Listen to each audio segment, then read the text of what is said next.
क्या आपने कभी सुना है कि स्वयं भगवान जगन्नाथ ने अपने पुजारी को डांट लगाई हो सिर्फ एक भक्त की माला ठुकराने पर?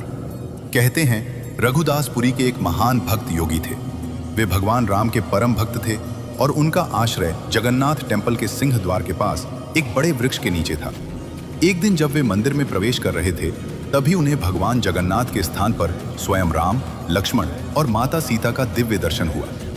उस क्षण रघुदास को विश्वास हो गया कि भगवान जगन्नाथ और प्रभु श्री राम एक ही हैं।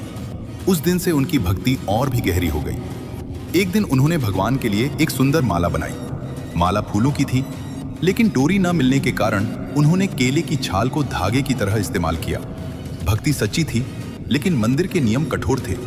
जब रघुदास वह माला लेकर पुजारी के पास पहुंचे, तो पुजारी ने तुरंत मना कर दिया, क्योंकि केले की छाल मंदिर में अपवित्र मानी जाती थी। ये सुनकर रघुदास का हृदय टूट गया। वे रोते हुए अपनी कुटिया लौट गए। उस रात पुजारी ने व्रत रखा। उन्हें आशा थी कि भगवान स्वयं कोई संकेत देंगे, और सच में रात के गहरे सन्नाटे में स्वयं भगवान जगन्नाथ उनके स्वप्न में प्रकट हुए। भगवान ने कठोर स्वर में कहा, तुमने रघुदास की माला ठुकराकर उसकी भक्ति का अपमान किया है। वह माला मेरे लिए सबसे प्रिय है, क्योंकि वह प्रेम से बनी है, नियमों से नहीं।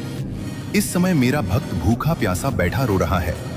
जब तक उसकी माला मेरे गले में नहीं चढ़ाई जाएगी, मैं कोई पूजा स्वीकार नहीं करूंगा। सुबह होते ही पुजारी दौड़ते हुए रघुदास की कुटिया पहुंचे। उन्होंने उनके चरणों में गिरकर क्षमा मांगी और प्रेम पूर्वक वह माला मंदिर ले गए।